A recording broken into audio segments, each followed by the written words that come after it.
Hello friend, आज की इस वीडियो में हम लोग एक इम्पॉर्टेंट टॉपिक के बारे में यहाँ पे डिस्कशन करेंगे जो कि है wet ESP versus dry ESP. और ये जो टॉपिक था वो कमेंट बॉक्स में पूछा गया था आप जैसे एक फ्रेंड के द्वारा। तो आज की इस वीडियो में हम लोग जानेंगे कि वेट ईएसपी क्या होता है और ड्राई ईएसपी क्या होता है। ठीक है, क्योंकि अभी तक ईएसपी के बारे में तो ऑलरेडी आप समझ गए होंगे, क्योंकि ऑलरेडी मैंने बहुत दिन पहले ही एक वीडियो बनाया था। अगर वो वीडियो आप लोगों ने नहीं देखा है तो डिस्क्रिप्शन बॉक्स में देख लेंगे पूरा ईएसपी के बारे में। लेकिन ईएसपी के अंदर ही ये दोनों टाइप्स आते हैं जिसमें वेट ईएसपी और ड्राई ईएसपी होता है। ठीक है, जहाँ पर जैसा जो सूटेबल होता है वहाँ पर ये यूज किया जाता है। लेकिन इन दोनों में क्या डिफरेंस है, क्या देखकर यूज किया जाता है, इसका वर्किंग क्या है, ठीक है, कहाँ पर इसका एप्लीकेशन किया जाता है, इन सभी बातों का डिस्कशन इस वीडियो में हम लोग डिटेल में करने वाले हैं। वीडियो बहुत इंफॉर्मेटिव होगा, वीडियो के साथ बने रहें। और यदि आप इस चैनल पर नए हैं तो चैनल को सब्सक्राइब कर लें और बेल नोटिफिकेशन को ऑन करें ताकि इस टाइप की इंफॉर्मेटिव वीडियो आपको सबसे पहले मिले। तो चलिए बिना समय का वीडियो करते हैं, स्टार्ट है। यानी इन दोनों को हम लोग डिफ्रेंशिएट करेंगे। उससे पहले हम लोग को समझना होगा कि ईएसपी क्या होता है। ईएसपी का मतलब होता है कि इलेक्ट्रोस्टैटिक प्रेसिपिटेटर, यानी कि ये एक ऐसा इक्विपमेंट होता है जो फ्लू गैस से, जैसे मान लीजिए कोई फ्यूल जो है वो कंबसन हो रहा है और वहाँ पर फ्लू गैस तैयार हो रहा, तो फ्लू गैस को हम डायरेक्टली चिमनी के थ्रू तो हम एटमॉस्फेयर में नहीं कर सकते, ठीक है, ड्यू टू पॉल्यूशन की वजह से। ठीक है, तो वहाँ पे कुछ ना कुछ रेस्ट्रिक्शन है, हमें फ्रेश एयर ही रिलीज करना है। तो उस फ्लू गैस से जो डस्ट पार्टिकल होते हैं उसको रिमूव करना जरूरी होता है, और वो जिस इक्विपमेंट के द्वारा होता है वो होता है ईएसपी। ठीक है, यानी कि इलेक्ट्रोस्टैटिक प्रेसिपिटेटर। और वो उसका वर्किंग प्रिंसिपल क्या है तो इसके ऊपर मैंने एक वीडियो बनाया है, फिर भी यहाँ पर हम लोग थोड़ा शॉर्ट में बात कर लेते हैं। जैसे ये पहला वाला आप डायग्राम देखिए, ये एक ईएसपी का, ठीक है, सिंपल जो ईएसपी होता है वो उसका एक प्लेट को दिखाया गया। जो ईएसपी होते हैं उसमें नंबर ऑफ डिस्चार्ज प्लेट और कलेक्टिंग प्लेट होते हैं। तो यहाँ पर दो आपके जो कलेक्टिंग प्लेट है वो दिखाया गया है, जैसे एक ये हो गया और एक ये हो गया। ठीक है, बीच में आपके मान लीजिए ये जो हो गए ये आपके डिस्चार्ज प्लेट हो गए, ठीक है, जिसको नेगेटिव चार्ज किया जाता है। तो ये जब हम इस डायग्राम में जो आप देख रहे हैं, ओके, यहाँ से जो फ्लू गैस है वो यहाँ से इन करता है, ये टॉप व्यू हो गया। तो जब ये यहाँ से इन करता है तो फ्लू गैस जो होता है उसमें बहुत सारे डस्ट पार्टिकल रहते हैं। तो डस्ट पार्टिकल जब इस नेगेटिव चार्ज, जब इस फील्ड को हम लोग नेगेटिव चार्ज देते हैं तो यहाँ पे एक इलेक्ट्रिक फील्ड जनरेट होता है, और इस फील्ड के कॉन्टेक्ट में जितने भी सारे अगर पार्टिकल आते हैं तो वो नेगेटिव चार्ज हो जाते हैं। और ये जो आपका कलेक्टिंग प्लेट होता है वो पॉजिटिव चार्ज होता है। तो नेगेटिव चीज क्या होगा, पॉजिटिव के साइड जो होगा वो अट्रैक्ट होगा। तो इस तरह से जब डस्ट पार्टिकल जो है वो जब नेगेटिव चार्ज हो जाते हैं तो कलेक्टिंग प्लेट की ओर चले जाते हैं और वहाँ चिपक जाते हैं, और उसको अलग अलग मेथड के द्वारा वहाँ से कलेक्ट कर लिया जाता है। जैसे आप हैमरिंग के द्वारा कर सकते हैं। जैसे अभी अगर इस टेक्निकल बारे में अगर बात करें टेक्निकल वर्ड में, तो इसको रैपिंग मैकेनिज्म, ठीक है, लगातार इसमें रैपिंग मैकेनिज्म लगा रहता है ईएसपी में। तो उस द्वारा आप ये जो डस्ट होते हैं उसको कलेक्ट कर लिया जाता है एक एस हॉपर में, और फिर उसको कन्वेइंग सिस्टम के माध्यम से उसको सेपरेट भेज दिया जाता है, चाहे साइलो में हो चाहे आपको गाड़ी में अनलोड करके बाहर भेज दिया जाता है। ओके, तो इस तरह से एक सिंपल ईएसपी जो है वो काम करता है शॉर्ट में। बाकी अब भी जैसे आपको अगर डिटेल में जानना है तो उसका मैं लिंक दे दिया हूँ। ओके, अब देखिए हम लोग अपने मेन टॉपिक पे फोकस करते हैं कि हमें वेट ईएसपी और ड्राई ईएसपी के बारे में समझना है। तो in industry application both wet ESP and dry ESP are used for particulate removal, but they differ how they collect and handle particles।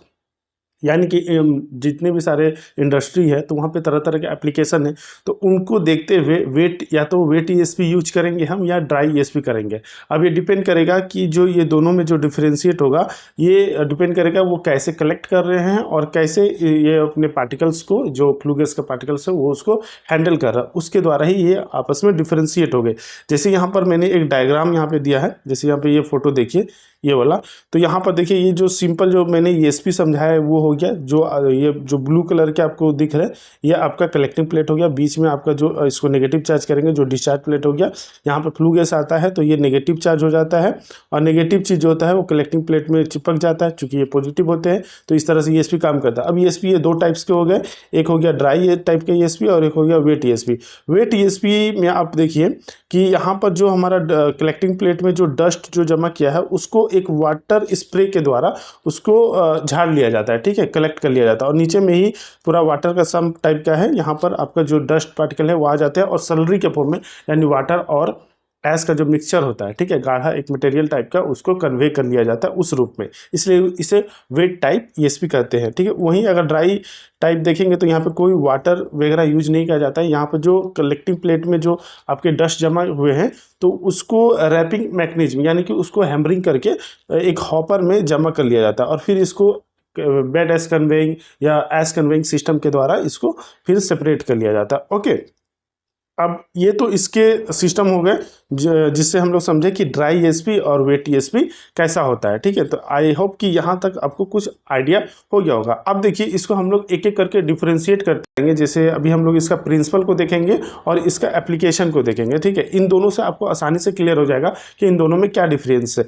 जैसे हम ड्राई ईएसपी के बारे में बात करें, ओके, तो ड्राई ईएसपी क्या है कि particulate matter is collected on dry collection plate, ठीक है, and particles are remove from plate by mechanical means such as rapping. जैसे कि मैंने डायग्राम में बोला कि ड्राई ईएसपी में क्या होता है कि जो कलेक्टिंग प्लेट में डस्ट जमा होते हैं यानी कि वो ड्राई के फॉर्म में रहता है और उसको एक मैकेनिकल मेथड के द्वारा जिसको हम लोग रैपिंग कहते हैं उससे हम लोग उसको सेपरेट कर लेते हैं, एक हॉपर में कलेक्ट कर लेते हैं। वहीं अगर वेट ईएसपी के बारे में अगर हम लोग बात करें तो the collection plate are kept continuously and intermittently wet using water और अदर लिक्विड।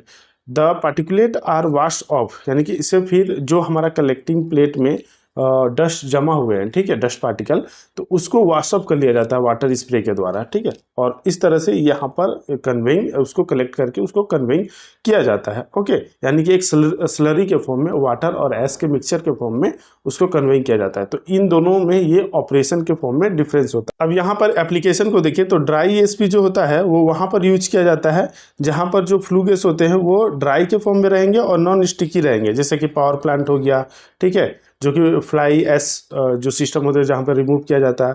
वहीं पर जैसे सीमेंट किल्न हो जाता है जहाँ पे सीमेंट फैक्ट्रियाँ होती है वहाँ पर, और जहाँ पे कंबशन प्रोसेस होता है। ओके, वहीं अगर वेट ईएसपी के बारे में हम बात करें तो वेट ईएसपी जो होता है वो वहाँ पर यूज किया जाता है जहाँ पर फ्लू गेज होते हैं वो स्टकी होते हैं, यानी जो आपके मटेरियल के साथ चिपक सकते हैं प्लेट के साथ। वेट के फॉर्म में रहेंगे यानी भीगे रहेंगे और क्रोजिव होंगे, ठीक है, उनका जो नेचर होगा वो एसिडिक होगा, हाई रेजिस्टिविटी होगा, तो वहाँ पर हम लोग वेट ईएसपी यूज करेंगे। ओके, अब यहाँ पर ये दोनों का इन दोनों में डिफरेंस समझ लिया। अब मटेरियल हैंडलिंग में समझते हैं, जैसे कि पार्टिकुलेट मैटर को कैसे हैंडलिंग किया जाता है। तो ड्राई ईएसपी में आपका जो होता है collected particulate is dry which is easier to handle and can sometime be recycled और used in other process, यानी कि ये ड्राई के फॉर्म में आपको कलेक्ट किए जाते हैं और इनको कभी कभी रिसाइकिल भी किया जाता है। वहीं इस वेट ईएसपी के बारे में बात करें तो वेट ईएसपी में जो पार्टिकुलेट होता है यानी कि जो डस्ट जो है, पार्टिकुलेट करने का मतलब है जो डस्ट जो सेपरेट हुए फ्लू गैस से उसको एक स्लरी या स्लज के फॉर्म में, स्लरी का मतलब होता है जैसे आप कादा जिसको बोलते हैं ना, नॉर्मली हम लोग बात समझ, जैसे पानी में अगर मिट्टी उट्टी मिलाते हैं तो कादा टाइप का जो बन जाता है उसको स्लरी टाइप का कहते हैं, ठीक है। तो इस स्लरी के फॉर्म में इसको कंटिन्यूस वेटिंग किया जाता है और देन इसको हैंडल किया जाता है, ठीक है, और इसके लिए पूरा वाटर का एक सिस्टम होता है। ओके, नेक्स्ट है कोरोजन रेजिस्टेंस। तो कोरोजन रेजिस्टेंस जो होता है ये इसमें जो होता है vulnerable to corrosion if the gas stream contain moisture और corrosive कंपोनेंट, ठीक है। तो इसमें आपका जो होता है वो कोरोजन के लिए असुरक्षित होता है, लेकिन वेट स्टीम में ये सुरक्षित होता है क्योंकि ये कोरोजन को देखते हुए ही बनाया गया। ओके, एफिशिएंसी का बात करें तो जनरली इसकी जो एफिशिएंसी होती है वो low to medium resistivity generally efficient होता है विथ लो और मीडियम रेजिस्टिविटी जो पार्टिकल्स होते हैं। Efficiency can drop with very small particle और वेरी हाई रेजिस्टिविटी मटेरियल। अगर जैसे फाइंस अगर बहुत ज़्यादा हो जाएंगे मटेरियल और अगर उसकी रेजिस्टिविटी जो होगा वो ज़्यादा हाई हो जाएगी तो ड्राई ईएसपी जो होते हैं उसकी एफिशिएंसी ड्रॉप कर सकती है, लेकिन वेट स्टीम जो होते हैं वो मोर एफिशिएंट होते हैं, यानी इससे ज़्यादा एफिशिएंट होता है, ज़्यादा अच्छे से काम करता है। जबकि यहाँ पे फाइन पार्टिकल रहे, मटेरियल रहे, ठीक है, बहुत छोटे छोटे पार्टिकल्स में रहे, स्टिकी मटेरियल रहे, ठीक है, इवन यहाँ पर मिस्ट और फ्यूम भी रहे, वहाँ उसको भी वो कैप्चर कर लेता है, ठीक है। तो एफिशिएंसी के मामले में वेट स्टीम जो होता है वो ज़्यादा एफिशिएंट होता है। वहीं अगर मेंटेनेंस का बात करें तो ड्राई ईएसपी में रेगुलर मेंटेनेंस की ज़रूरत पड़ती है। ठीक है, यहाँ पर रैपिंग मैकेनिज्म होता है, डिस्चार्ज इलेक्ट्रोड होते हैं जो कि time to time wear out हो जाते हैं, तो इसको टाइम टू टाइम इसको मेंटेनेंस की ज़रूरत होती है।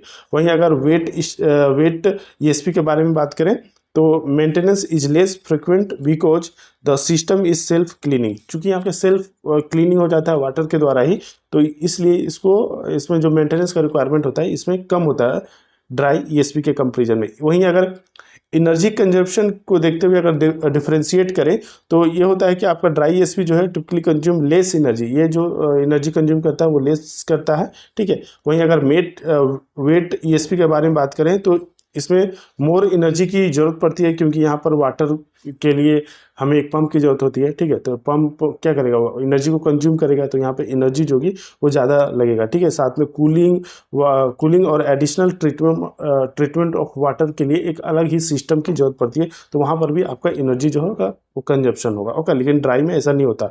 कॉस्ट के बारे में बात करें तो ये लेस एक्सपेंसिव होता है ड्राई वाला, और ये थोड़ा हायर इनिशियल इन्वेस्टमेंट हो जाता है।